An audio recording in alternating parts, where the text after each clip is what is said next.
I'm going to ask Will next.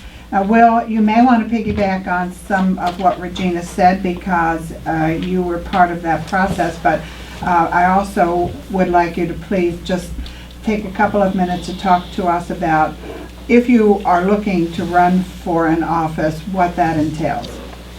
Sure, Thank you. delighted to. Yeah, just a couple, I think Regina basically laid out where we are. My understanding of the thing that triggered this was we took, in addition to eliminating that section, we went into what does domicile mean, and we said, well, domicile means that you have to have you should get a driver's license, or you should register your car. If you drive, if you have a license, it should be from New Hampshire, and you have 60 days upon moving into New Hampshire, that is domiciling in New Hampshire, you have 60 days to do those things, or else you can get a ticket. So we put in a mechanism as part of this, as a complementary activity into the bill, into a separate bill, which would demand that, which means all these students and so forth suddenly would have to register their cars, would have to get a New Hampshire driver's license. That was the enforcement mechanism, was going to be Department of Transportation, motor vehicles. And so the judge, my understanding is, made a temporary ruling, was not aware of the law changes, and made a temporary ruling that was appealed to the Supreme Court, who refused 3-2 to take the bill, even though it was kind of urgent, because it hadn't been a final ruling. The judge now gets to make his final ruling, which will then presumably be appealed to the Supreme Court unless the judge changes, but the judge has already done what the intent was, as Regina says. But I'd like to talk a bit about the election process itself, and there are oodles of positions that one can run for in the state. There are the legislative positions. There are a number of very interesting county positions which actually pay. So if if you actually like to get paid for more than $100 a year, I mean, some of those positions have some attractiveness to them because you can actually support a family on the county commissioner, on sheriff, on the attorney for the state attorney, the county attorney. Is the treasurer a paid position also? The treasurer, Sandy Buck, I mean, those are all, Bucks is, probate, and one other one. But anyway, in fact, Kate could talk about that a little bit if she's here. And she's been our county commissioner, one of our county commissioners for some time, and so she could talk about the luxurious salary she gets, compete $100 against almost any other salary. But with the exception of vet bills, I can support my beagle on our salary. I'm not ungrateful, but the other elected officials at the county have $50,000-$60,000 salaries. Yeah, okay. I was just sort of making a joke about it. I didn't mean to aggrandize it. Oliver is very grateful. We have a society which requires volunteerism, enthusiasm among the citizens to participate in the process. And there are many ways you can participate, one of which is to actually run for an office. I strongly recommend it. I ran 4 years ago for the first time with having never had it on my to-do list, it never occurred to me. I never thought I would have any skills at it. My background is engineering. I kind of look at numbers. I kind of do the Romney thing, so to speak. But I ran at the last minute because the person who has agreed to run had an accident in his family and couldn't run, and I couldn't find anybody else, and everybody told me. I asked them, "Why did you run if you're so smart?" So I ran, and I ran without any expectation. I really ran, and it was Obama. That was his first year of running. Wow. It was interesting operation, but I got advice from people. I mean, the first thing you do is you ask somebody who's done this before. The advice was you just knock on every door. That's all you have to do. Come out with a palm card and knock on the doors. And indeed, that worked. I mean, to a first approximation, that's what I did. And I crisscrossed with all the Obama people who were the first term for Obama. They were thick on the streets and very heavy in the ground, but It doesn't really take any long preparation. You don't have to think of yourself in any special way to, all you have to do is be willing to put in the time. Now, there is a significant time commitment. And I did it because I watched the spending. I was so irritated by the spending. That's why I got involved in the political process. As I said, I came to this state because it's a low tax state, and they were building an income tax into the budget. They were, and the way they did it was they took and bonded expenses. They took one-time money from the federal government, from the stimulus plan. They were, quote, balancing the budget, but it was all one-time money. So at the end of it, and now we hear Maggie Hassan saying exactly that my God, we have an $800 million problem if we were to go back to the spending levels that we have this. We don't have any money that just sort of is sitting there. We have no rainy day fund. We completely drained that. That was part of the plan. But in the last session, we didn't attack the rainy day thing because we didn't want to have to cut any deeper than was necessary to get solvency back into the state. We were insolvent. As a technical matter, in theory we were balanced, but as a practical matter, when all that money doesn't actually show up, we've got an $800 million budget problem, which was something we really worked on. Now, but there are many ways to serve and help. One of the things you can do is contribute to campaigns.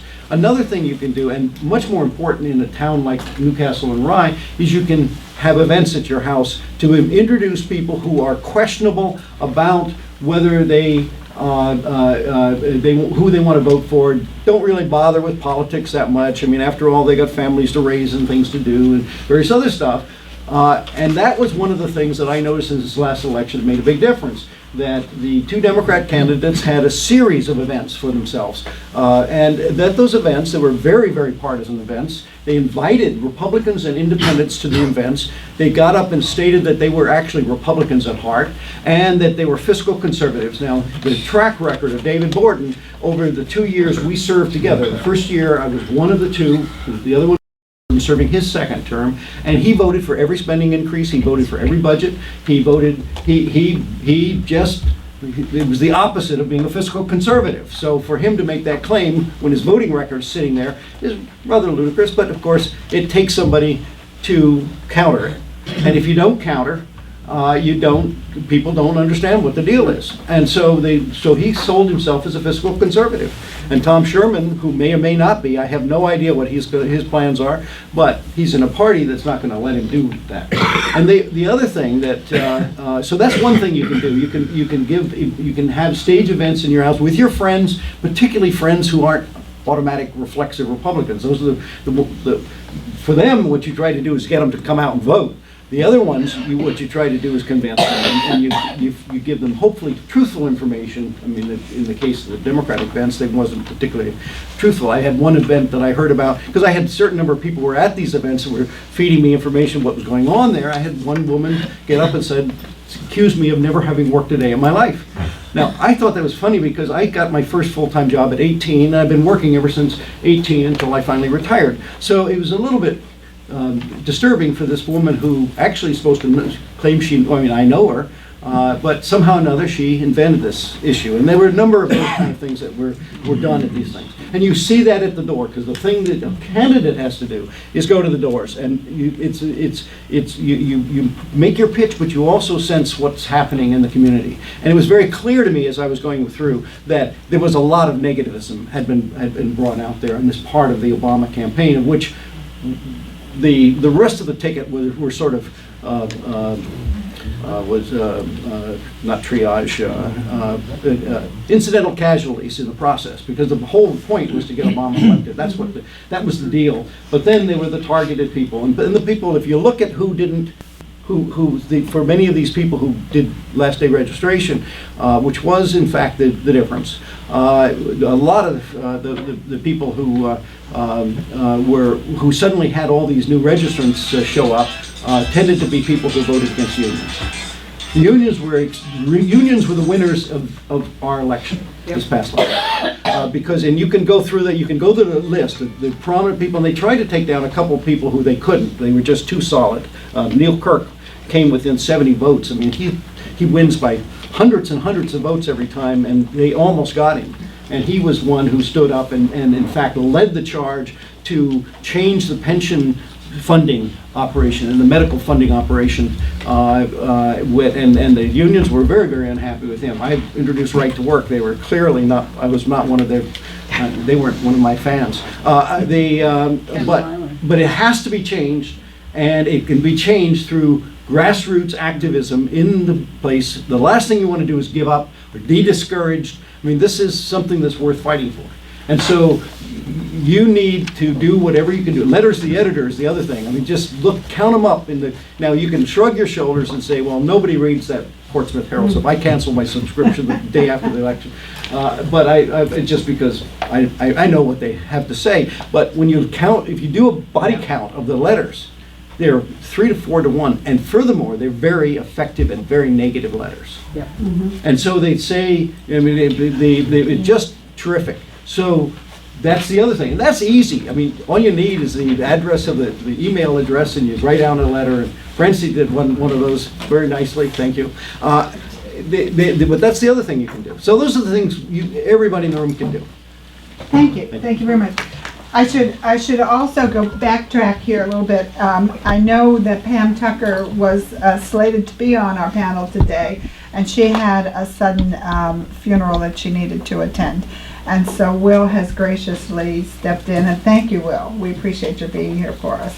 On the same subject, I have a list of offices that are going to be looking for candidates in our town.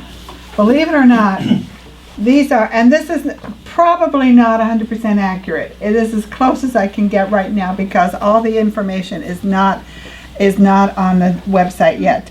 But anybody who's interested in or even thinking about running for a town office, this will be helpful for you because it tells you what the offices are and if there are any openings coming up, because you know we have an election in March, so you're going to have to be filing soon. So you want to be thinking about this. So I'm going to pass this around if you're interested. I'll keep one for myself, but because I always do that, and afterward I say, "Where is it?" But please look these over, and if you're at all interested in having a shot at one of these, please talk to me about it, or go through the process of checking with our town clerk, Beth Yetten, and she'll walk you through the process of filing.